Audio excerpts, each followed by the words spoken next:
크리스찬의 쉿 콰이어트 타임.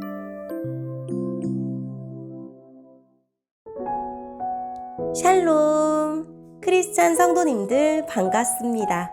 오늘의 본문은 사무엘하 3장 27절부터 39절까지의 말씀입니다.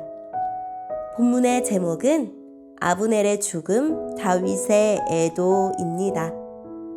본문을 읽기 전에 어떤 내용인지 요약본을 먼저 읽어드릴게요. 요압이 다윗을 속이고 아브넬을 살해합니다. 다윗은 아브넬을 진심으로 애도하며 장례를 치러주었습니다. 통제가 불가한 요압은 다윗의 큰 근심거리가 되었습니다. 오늘의 본문 27절입니다.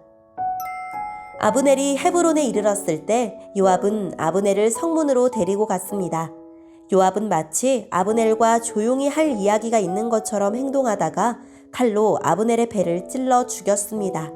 아브넬이 요압의 동생 아사헬을 죽인 일이 있었기 때문에 요압은 원수를 갚기 위해 아브넬을 죽인 것입니다.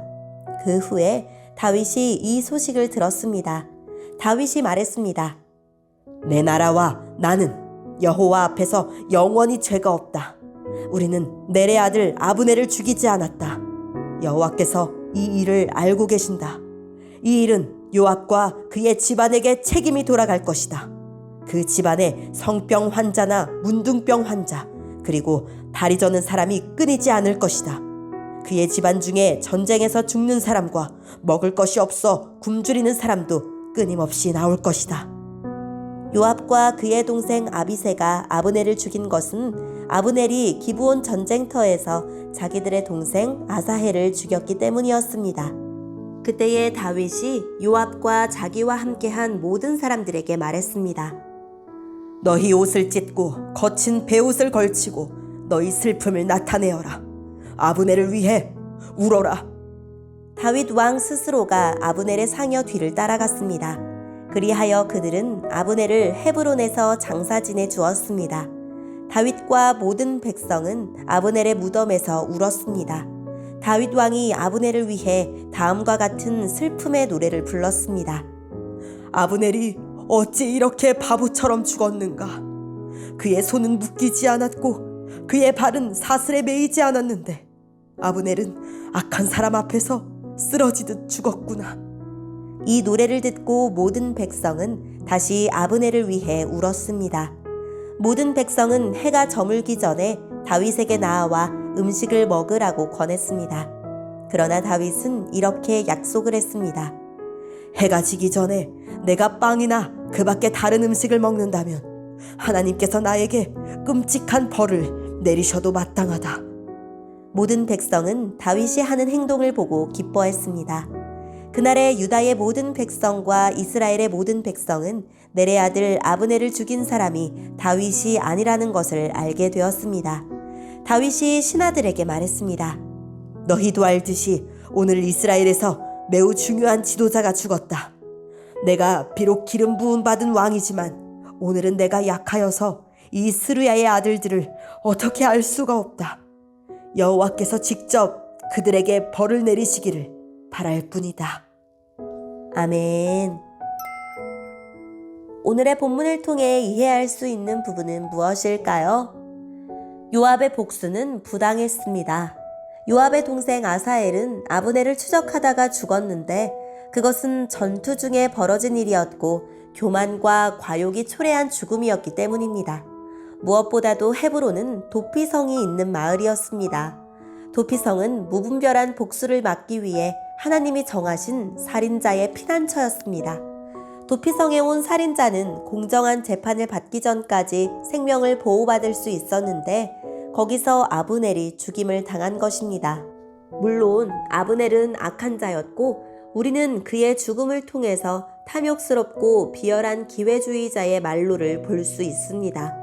그러나 요압은 도피성에 대한 하나님의 약속과 다윗과 아브넬이 맺은 약속을 무시한 행동을 함으로써 하나님과 다윗의 약속을 모두 거짓으로 만들어 버렸습니다.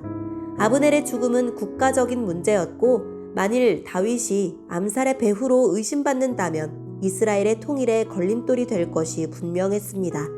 그러나 아브넬에 대한 다윗의 진실한 애도는 백성들이 다윗을 더욱 신뢰하게 했습니다. 오늘의 본문을 통해 알 수 있는 우리 예수님은 어떤 분일까요?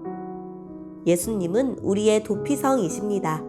구약의 도피성은 죄인을 완벽하게 보호하지 못했지만 예수님은 자신에게 피하는 죄인을 죄로부터 해방시켜 주시고 영원한 새 생명을 주십니다. 지금 내 주위에 예수님의 도피성이 필요한 사람이 누구일까요? 오늘의 본문을 통해 우리에게 주시는 교훈은 무엇일까요? 하나님의 뜻을 따라 평화와 정의를 추구해도 다른 요인들 때문에 한계에 부딪힐 때가 있습니다. 다윗은 아브넬과의 협상을 통해 이스라엘을 평화적으로 합병할 수 있었지만 요압이 독단적으로 아브넬을 암살하는 바람에 계획이 무산되고 말았습니다. 도리어 이스라엘과의 관계가 이전보다 나빠질 수 있는 상황이 되었습니다. 우리가 이 땅에 하나님 나라를 세우려 노력해도 어찌할 수 없는 막다른 곳에 다다르기도 합니다. 하지만 그곳은 우리의 한계점일 뿐 하나님의 한계점은 아닙니다. 하나님은 그 한계 상황까지도 하나님의 뜻을 이루는 디딤돌로 삼으실 수 있는 분입니다. 우리의 한계를 인정하되 하나님의 능력을 신뢰합시다. 위기를 돌파하는 가장 좋은 길은 진심을 보이는 것입니다. 요압이 아브넬을 죽였을 때 백성은 정황상 다윗이 사주한 일이라고 생각했습니다. 이에 다윗은 아브넬의 장례를 국장으로 치를 뿐 아니라 그의 상여를 따라가 무덤 앞에서 통곡했으며 애가를 지어 아브넬의 억울하고 허망한 죽음을 슬퍼했고 스스로 금식했습니다. 아브넬의 죽음을 애도하는 다윗의 진정성 있는 모습이 백성의 마음을 움직였습니다. 유다의 백성은 다윗이 비열한 술수를 쓰는 군주가 아님을 확신할 수 있게 되었고 이스라엘 백성은 다윗이 아브넬을 죽이지 않았으며 자신들에게 호의적임을 알게 되었습니다.